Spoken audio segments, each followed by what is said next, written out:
আজকে আমি সৌদির স্টাইলে বিরিয়ানি রান্না করলাম, তাও আবার বাঙালি মশলায়। আসসালামু আলাইকুম। সকালে উঠে আমি প্রতিদিনের মতোই পড়ছিলাম, তো হঠাৎ আমার মনে পড়ে গেল, আরে আজকে তো বিরিয়ানি রান্না হবে। তাই আমি সোজা চলে গেলাম রান্নাঘরে। আর রান্নাঘরে যেই দেখি আলু, গাজর, টমেটো সবকিছুই কাটা, এমনকি চালটাও ভিজানো, শুধুমাত্র পেঁয়াজ কাটা নেই। তাই আমি ঘচঘচ করে পেঁয়াজ কেটে নিলাম। আর পেঁয়াজ কেটে আমি সোজা চলে গেলাম গোসল করতে। গাইস দেখো কত বড় বড় লেগ পিস আর রাঁধুনি মশলা। তো গোসলটা দ্রুত করে গোসগুলোকে ছোট ছোট করে আমি চুরাই চুরিয়ে দিলাম। আর এদিকে দেখি ভাতও হয়ে গিয়েছে। 20 মিনিট গোসল রান্না করার পর আমি ঢেলে দিলাম। আর এইদিকে দেখি নাজমুল ভাই সমানে কষাচ্ছে। এরপর দিয়ে দিলাম স্পেশাল পেঁয়াজ বেরিস্তা এবং রাঁধুনি মশলা।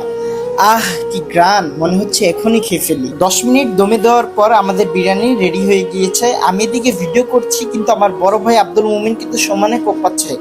কি ভাই, কেমন কেমন? তো স্বাদ পাচ্ছে না ভেবে আমিও খাওয়া শুরু করে দিলাম। সামান্য একটু গোস্ত ছিঁড়ে আমি বিরিয়ানিটা মুখে দিলাম। গাইস এত মজা, মাশাআল্লাহ। গাইস তোমরা যদি এই বিরিয়ানির রেসিপি পেতে চাও তাহলে আমাকে বেশি বেশি করে কমেন্ট করো। ইনশাআল্লাহ আমি নেক্সট ভিডিওতে দেখিয়ে দিব আমি কিভাবে এই বিরিয়ানিটি রান্না করেছি। যদি ভিডিওটা ভালো লাগে থাকে তাহলে অবশ্যই লাইক, শেয়ার এবং সাবস্ক্রাইব করতে একদম ভুলবে না।